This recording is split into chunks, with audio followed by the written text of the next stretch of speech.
Everyone, स्वागत है आपका इस प्यारे से यूट्यूब चैनल पे। मेरा नाम है शौर और मैं बीएससी नर्सिंग सेकंड ईयर का स्टूडेंट हूँ। तो आज के हमारे का टॉपिक रहेगा इंट्रोडक्शन ऑफ जेनेटिक्स। इसमें हम बात कर रहे हैं हमारे सेकंड ईयर मतलब सेकंड ईयर के फोर्थ सेमेस्टर के जेनेटिक्स के बारे में। इसमें हम लोग अकॉर्डिंग टू आईएनसी के अकॉर्डिंग हम लोग सारे के सारे टॉपिक्स को कवर करेंगे और देखेंगे कि फर्स्ट चैप्टर में कौन कौन से टॉपिक्स हैं। ठीक है, तो इसमें हम वन शॉट में सारे के पूरे चैप्टर को इसमें कवर करेंगे, इंट्रोडक्शन ऑफ जेनेटिक्स। तो चलिए स्टार्ट करते हैं।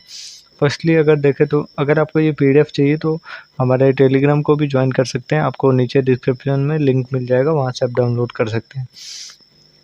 फर्स्टली अगर देखें तो फर्स्ट जो टॉपिक है वो हमारा practical application of genetics in nursing है। ठीक है, नर्सिंग के अंदर जो एप्लीकेशन होता है जेनेटिक्स का वो क्या क्या होता है। ठीक है, जो नर्सेस हैं वो यूज़ करते हैं जेनेटिक्स को किस तरीके से। ठीक है, फर्स्टली इसमें अगर बात करें तो आइडेंटिफाई करते हैं जेनेटिक्स रिस्क को बहुत सारे फैमिलीज़ के अंदर और देखती हैं और काउंसिल करते हैं उन लोग को। ठीक है, प्रोवाइड करती हैं उन लोग को काउंसलिंग जिन लोगों के फैमिलीज़ में जेनेटिक डिफेक्ट रहता है या फिर कोई भी प्रॉब्लम रहता है उससे रिलेटेड काउंसलिंग करती हैं और सपोर्ट करती हैं। ठीक है, देन अगर देखें तो नर्सिंग के अंदर एजुकेट करती हैं पेशेंट्स को हेरिडिटी के बारे में और उससे रिलेटेड जो भी डिसऑर्डर्स होती हैं उनके बारे में, ये सब के बारे में। ठीक है, और अंडरस्टैंड कराती हैं जेनेटिक बेस्ड जो भी ट्रीटमेंट होती है, जैसे कि जीन थेरेपी हो गया, ये सब के बारे में और अवेयरनेस भी लाती हैं। ठीक है, इसके साथ साथ असिस्ट करती हैं प्री नेटल और केयर में और इसके साथ साथ स्क्रीनिंग में भी।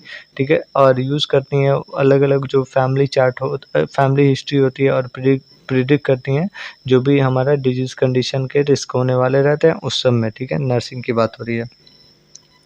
देन अगर लास्ट की बात करें तो प्रमोट करते हैं जेनेटिक टेस्टिंग को और प्रिवेंट करते हैं जो भी हमारा मतलब स्ट्रैटेजी है उसके अकॉर्डिंग। ठीक है, तो अब हम नेक्स्ट टॉपिक पे देखते हैं और नेक्स्ट टॉपिक जो है हमारे पास impact of genetic condition on families. जो जेनेटिक अगर डिफेक्ट हुआ है किसी भी पर्सन को तो उनके फैमिली पे क्या इफ़ेक्ट पड़ता है, इंडिविजुअली कैसे वो डील करते हैं, तो इस सब के बारे में है। ठीक है, तो इसमें हम अगर बात करें कि अगर किसी फैमिली पे अगर ये प्रॉब्लम है तो क्या होता है। ठीक है, फर्स्टली जो सबसे ज़्यादा हर्ट होता है वो मतलब कॉज होता है बहुत ज़्यादा इमोशन, स्ट्रेस और जो भी एंजाइटी होती है ये सब। ठीक है, जो फैमिली में है ये सब बहुत ज़्यादा इमोशनली स्ट्रेस रहता है और एंजाइटी रहता है, परेशानी हो जाती है। ठीक है, लीड होता है अलग अलग जो भी प्रोफेशनल बर्डन होता है और लॉन्ग टर्म केयर में भी डिफेक्ट आता है, तो ये सब में प्रॉब्लम आती है। ठीक है, इसके साथ साथ अफ़ेक्ट होता है बहुत रिप्रोडक्टिव डिसीज़न्स और जो भी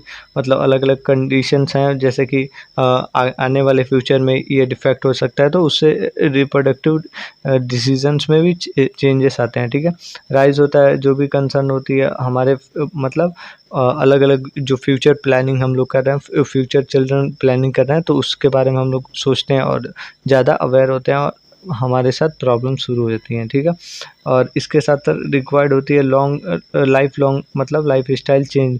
ठीक है, अगर कोई पेशेंट है जो कि जेनेटिक डिफेक्ट है तो उससे रिलेटेड जो भी आसपास के उसके फैमिली मेम्बर्स है वो उनका उनका भी जो मतलब लाइफ स्टाइल है ये सब चेंज हो जाता है एज़ पर जो मतलब पेशेंट रहता है उसके रिगार्डिंग। ठीक है, क्रिएट करते हैं सोशल स्टिग्मा और जो आइसोलेशन मतलब उन लोग को फ़ील होता है। ठीक है, सोशल स्टिग्मा सोसाइटी में जाने से डर लगने लगता है और अलग-अलग जो भी आइसोलेशन मतलब अब खुद को कमरे में बंद कर लेते हैं और खुद को दूसरे से के सामने रिप्रेजेंट नहीं कर पाते हैं, ये सब होना स्टार्ट हो जाता है अगर किसी को हुआ रहेगा तो। इसके बाद से 7 जो लास्ट है हमारा इंक्रीज़ होता है बहुत सारे नीड और सपोर्ट की काउंसलिंग के द्वारा। ठीक है, उन लोग को बहुत ज़्यादा मतलब बातचीत करने की ज़रूरत होता है, इमोशनली, साइकोलॉजिकली सपोर्ट की ज़रूरत रहती है और काउंसलिंग बातचीत भी जब बहुत ज़्यादा ज़रूरी होता है। देन हम आगे देखेंगे, आगे हम रिव्यू करेंगे सेल डिवीज़न के बारे में। सेल डिवीज़न जो है वो मेनली 2 स्टेप्स में होता है, माइटोसिस और मियोसिस। ठीक है, माइटोसिस की अगर बात करें तो ये हमारे मतलब सेल बॉडी के सेल्स में मतलब अकर होता है और मेनली मतलब ये ज़्यादा फोकस करता है हमारे जो भी ग्रोथ और जो रिपेयरमेंट होती है अलग-अलग जो भी बॉडी के अंदर होनी रहती है उस सब में। ठीक है, रिज़ल्ट होता है 2 आइडेंटिकल जो डॉटर सेल्स होती हैं वो। ठीक है। देन हम मियोसिस की बात करेंगे। मियोसिस जो है मेनली ये रिप्रोडक्टिव सेल्स होते हैं और उनमें रेप्लिकेशन ये सब सेल डिवीज़न में काम आता है, ठीक है। रिज़ल्ट जो है वो 4 डिप्लॉयड सेल्स और गैमेट्स इससे फॉर्म होती हैं और ये इंश्योर करता है जेनेटिक वेरिएशन को हमारे सेल के अंदर, रिप्रोडक्टिव सेल के अंदर, ठीक है। देन हम आगे देखेंगे कैरेक्टरिस्टिक और जो स्ट्रक्चर ऑफ जीन्स है उसके बारे में, ठीक है। एक जीन है जो जीन जो है वो बेसिक यूनिट होता है हमारे हेरिडिटी की, ठीक है। बना रहता है ये डीएनए से डाईऑक्सी राइबो न्यूक्लिक एसिड से, ठीक है। और लोकेट होता है ये मेनली क्रोमोसोम के अंदर और ये मतलब कंट्रोल करता है ट्रेट को, जैसे कि अलग अलग आई कलर है, हाइट है, मतलब स्किन कलर है, ये सब को, हेयर कलर है, तो ये सब ट्रेट को कंट्रोल करता है वो, ठीक है। ईच जीन हैज़ 2 एलील, एक जीन के पास 2 एलील होता है और one of each has parent, मतलब एक जीन के पास 2 एलील होता है और दोनों में से एक-एक जो है मतलब एक पेरेंट से मिला रहता है, ठीक है। कैन बी डोमिनेट और रिसेसिव, अगर बात करें तो ये डोमिनेंट भी हो सकता है, रिसेसिव भी होता है, अलग-अलग दोनों एलील, ठीक है। Mutation in gene cause disease, अगर म्यूटेशन जीन के अंदर म्यूटेशन हो रही है या फिर कोई भी डिफेक्ट हो रहा है, कोई भी चेंजेस हो रहा है, तो उससे अलग-अलग जो डिजीज़ है, डिजीज़ कंडीशन स्टार्ट हो जाती है और ये मतलब प्रॉब्लम्स कॉज करती है, ठीक है। इसके बाद से क्रोमोसोम और सेक्स डिटर्मिनेशन है, तो इसको हम लोग देखते हैं, ठीक है। ह्यूमन बॉडी के अंदर, ह्यूमन सेल के अंदर 46 क्रोमोसोम होते हैं जिसमें से 23 पेयर होते हैं, ठीक है। और 23 पेयर में से जो 22 पेयर होते हैं वो मतलब ऑटोसोम होते हैं, सेम ही होते हैं, ठीक है। एक पेयर जो है वो डिफरेंट होता है, वो मतलब सेक्स क्रोमोसोम जिसको हम लोग बोलते हैं, ठीक है। मेल और फीमेल के अकॉर्डिंग 2 पार्ट्स में इसको डिवाइड किया गया। फीमेल के अंदर जो होता है वो XX क्रोमोसोम होता है, सेम ही होता है, और फीमेल में जो होता है वो मेल में जो होता है वो XY होता है और फीमेल के अंदर XX होता है, ठीक है।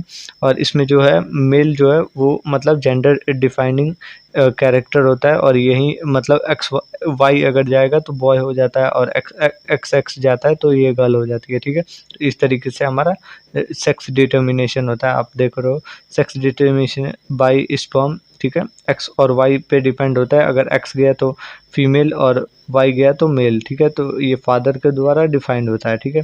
इसके बाद से जो रिप्रेजेंट करता है Y जो है वो मेल को रिप्रेजेंट करता है और ये जो एब्सेंस होती है तो ये फीमेल को रिप्रेजेंट करता है, ठीक है। एक्स लिंक जो ट्रेट होता है वो इनहेरिट होता है X क्रोमोसोम से। और जो है सेक्स लिंक डिजीज़ होती हैं जैसे कि हीमोफीलिया हो गया या फिर कलर ब्लाइंडनेस हो गया, इस तरीके के बहुत सारे अगर जेनेटिक लिंक मतलब कोई भी प्रॉब्लम है तो इससे बहुत सारे अलग-अलग क्रोमोसोमल डिफेक्ट होती हैं और इसकी वजह से प्रॉब्लम्स कॉज़ होती हैं, जैसे कि हीमोफीलिया हो गया, कलर ब्लाइंडनेस हो गया, तो ये सब, ठीक है।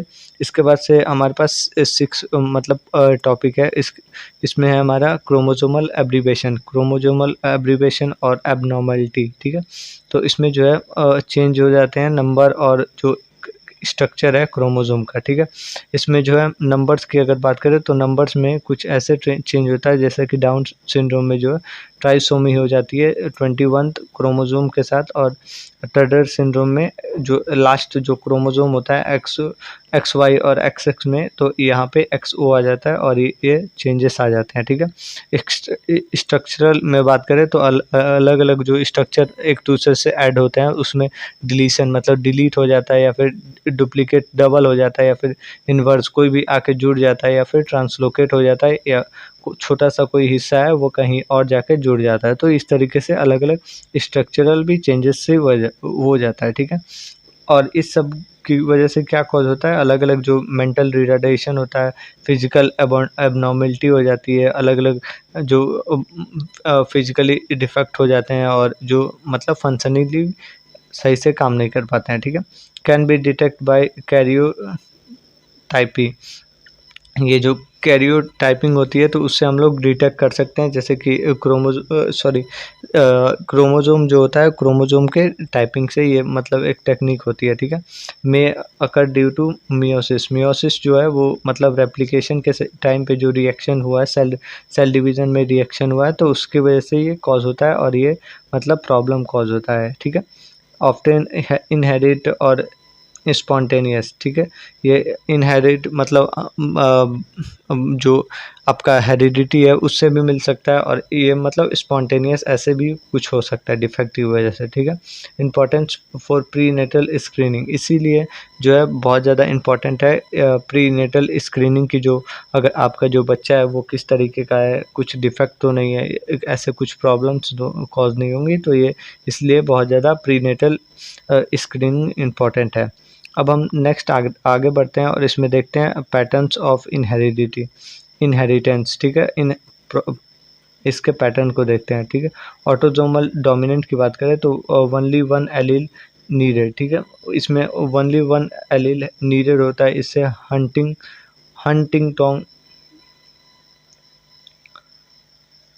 हंटिंगटन डिजीज कॉज होता है। और इसके बाद से आगे हम देखते हैं ऑटोसोमल रेसेसिव है, इसमें दोनों के दोनों एलील जो है वो नीडेड होती हैं। इसमें जो क्रिस्टलिक फाइब्रोसिस होने लगता है, ठीक है। इसके बाद से हमारे पास तीसरा जो है वो एक्स लिंक रेसेसिव है, इसमें अफेक्ट होता है मोस्टली जो मेल गैमिट होता है वो, और इससे हीमोफीलिया के चांसेस हो जाते हैं, ठीक है। और इसके बाद से एक्स लिंक डोमिनेंट है, ये रेयर और मतलब अफेक्ट होता है बोथ जेंडर के अंदर, ठीक है। और ये इसके बाद से माइटोकॉन्ड्रियल इनहेरिटेंस है, इसमें जो है इनहेरिट होता है सिर्फ मदर के अंदर से, ठीक है। इसके बाद से मल्टी फैक्टोरियल जीन और इन्वायरमेंट के ऊपर है, जैसे कि डायबिटीज़ हो गई, ये सब आपके मतलब जीन के ऊपर भी हो सकता है और इन्वायरमेंट कैसा है उसके अकॉर्डिंग भी हो सकता है, ठीक है। 7th की अगर बात करें तो ये पैटर्न मतलब जो कि हेल्प करता है प्रिडिक्ट करने में इनहेरिटेंस और उसके फ्यूचर के जनरेशन के ऊपर, ठीक है। तो ये अलग अलग आपके मतलब एडवांटेजेस भी हो सकते हैं, ठीक है। इसके बाद से हम बात करेंगे जो भी मेंडल के थ्योरी थे, मेंडेलियन थ्योरी ऑफ इनहेरिटेंस क्या क्या वो मतलब परफॉर्म किए थे। पहले तो ये हमारे प्रपोज किए थे मेंडल, और ये हमारे फादर ऑफ मतलब जेनेटिक्स माना जाता है, ठीक है। इसमें मेनली 3 लॉ थे, और ये कुछ ऐसे है, लॉ ऑफ डोमिनेंस है, लॉ ऑफ सेग्रीगेशन है, लॉ ऑफ इंडिपेंडेंट असॉर्टमेंट है, ठीक है। ये आप मतलब क्लास 11th और 12th में पढ़े होंगे, ठीक है।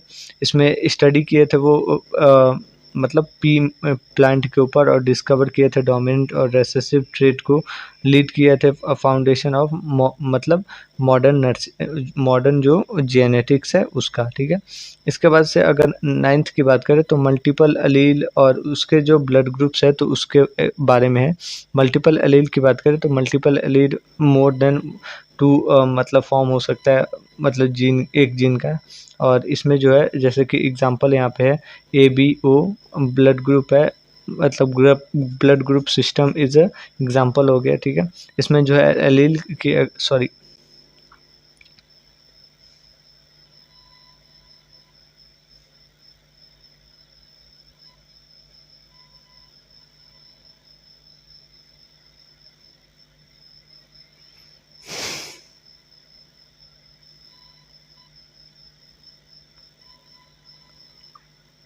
इसमें हम एलील की अगर बात करें तो एलील में हमारा ABO तीनों एलील हो गया, ठीक है। AB A और B है वो डोमिनेंट हो गया, और वो जो है रेसेसिव हो गया है। और इसके बाद से अगर ब्लड टाइप की बात करें तो AB और O ये आपके अलग अलग 4 ग्रुप्स हो गए। अब इसमें जो है अलग अलग 2 ग्रुप्स को मिला के, जैसे AB जो हो गया वो यूनिवर्सल रेसिपिएंट हो गया मतलब, और ये हमारा O जो है यूनिवर्सल डोनर हो गया, ठीक है। तो ये ऐसे आपका काम करता है। देन अगर हम आगे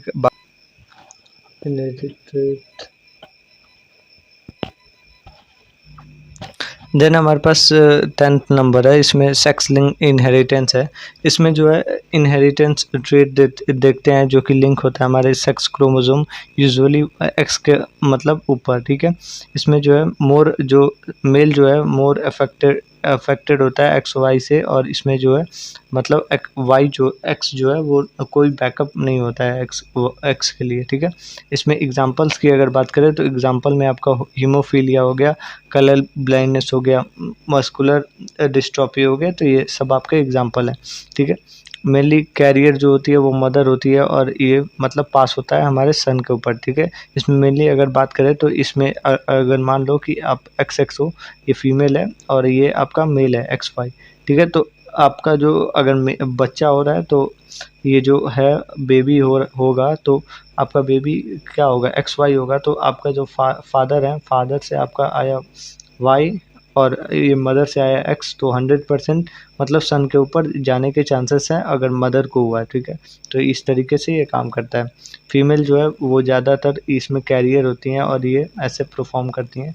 और अगर इसके डायग्नोसिस की बात करें तो ये मतलब डायग्नोस किया जाता है पेडिग्री चार्ट से, मतलब इसके मतलब फैमिली ट्री बना के पेडिग्री चार्ट, फैमिली ट्री जैसे कि आपका ये मतलब दो फादर और मदर हैं, ये दोनों अगर एक साथ मिले तो ये आपका जो आप हुए या फिर आपकी बहन हुई, ये सब आपके ऐसे ऐसे हो गया। तो अगर ये मदर डिफेक्टेड है तो आप भी मतलब प्रॉब्लम के साथ कॉज होगे। जैसे इनको कलर ब्लाइंडनेस हुआ है तो आपको भी कलर ब्लाइंडनेस हो सकता है, ठीक है। तो ये इस तरीके से होता है, नो क्योर होता है और मतलब मैनेज किया जा सकता है, कोई इसका इलाज नहीं है। और इसके अगर बात करें तो इम्पॉर्टेंट होता है बहुत ज़्यादा जेनेटिक काउंसलिंग की इसमें। इसके बाद से हम बात करेंगे मैकेनिज़्म ऑफ इनहेरिटेंस के बारे में। और इसमें जो है इनहेरिटेंस जो होता है मतलब ट्रांसमिट होता है जीन्स के द्वारा और ये मतलब पेरेंट्स से मिलता है, ठीक है। इसके बाद से अगर बात करें ईच पेरेंट जो है वो एक एलील रखता है और each parent give one allele from each gene. दोनों के दोनों पेरेंट्स जो हैं एक एलील देते हैं अपना अपना और ये मतलब एक जीन बना लेता है प्रॉपर तरीके से। जीन जो है वो लोकेट होता है क्रोमोसोम के अंदर, डोमिनेट एलील जो है वो मास्क करता है रेसेसिव को, ठीक है, लीड करता है, ठीक है। इसके बाद से जेनेटिक एक्सप्रेशन जो है वो जीनोट्रॉप और फिनोट्रॉप की तरह से दिखता है। देन अगर बात आगे करें तो इनहेरिटेंस जो ट्रेट होता है उसमें अलग अलग कलर, हेयर कलर और जो डिजीज़ है वो भी शो होता है और इस तरीके से आपके जो जेनेटिक्स है वो दिखता है आगे की तरफ। इसके बाद से अगर बात करें तो बेसिक ऑफ इनहेरिटेंस और जो फैमिली ट्रेट है तो इसके बारे में ये सब आपका जो है मतलब बेसिक जो इनहेरिटेंस होता है और फैमिली ट्रेट है तो वो आगे की तरफ आपके फैमिली में बढ़ जाता है और इस तरीके से आपका आगे प्रॉब्लम जो है अगर हुआ है तो वो आगे अब बढ़ जाएगा। इसके बाद से एरर इन ट्रांसमिशन और जो मतलब इम्पोर्टेंस म्यूटेशन है वो सब देखते हैं। म्यूटेशन की अगर बात करें तो म्यूटेशन जो है वो सडन चेंज होता है किसी भी जीन और क्रोमोसोम के अंदर और इसकी वजह से अलग अलग प्रॉब्लम्स कॉज होते हैं। कैन बी स्पॉन्टेनियस, अचानक से हो भी सकता है या फिर इंड्यूस टाइम भी ले सकता है, ठीक है। रेडिएशन से या फिर कोई भी केमिकल से कॉज हो रहा है या फिर अलग अलग डिजीज़ की वजह से कॉज हो रहा है, जैसे कि कैंसर हो गया, सिकल सेल एनीमिया हो गया, तो इस तरीके से। देन अगर आगे बात करें तो ये पॉइंट म्यूटेट करता है और ये या फिर क्रोमोसोमल म्यूटेशन कॉज करता है, ठीक है। म्यूटेशन की अगर बात करें तो ये हार्मफुल, न्यूट्रल और बेनिफिशियल होता है, ये तीनों के तीनों, ठीक है। पास होता है ये मतलब एक जीन से एक गैमेट से दूसरे में, ठीक है। देन ये लीड होता है जेनेटिक डाइवर्सिटी के अंदर और अर्ली अगर डिटेक्ट कर लिया जाए तो अर्ली डिटेक्ट किया जाता है ये जेनेटिक टेस्टिंग से और इस तरीके से हम लोग इसका मतलब चेकअप करते हैं। तो ये आपका जो भी इंट्रोडक्शन ऑफ जेनेटिक्स था तो वो मैंने जल्दी से जल्दी कवर करने की कोशिश की है। तो अगर आपको ये वीडियो अच्छी लगी हो तो लाइक करना, चैनल को भी सब्सक्राइब करना। Thank you, have a good day.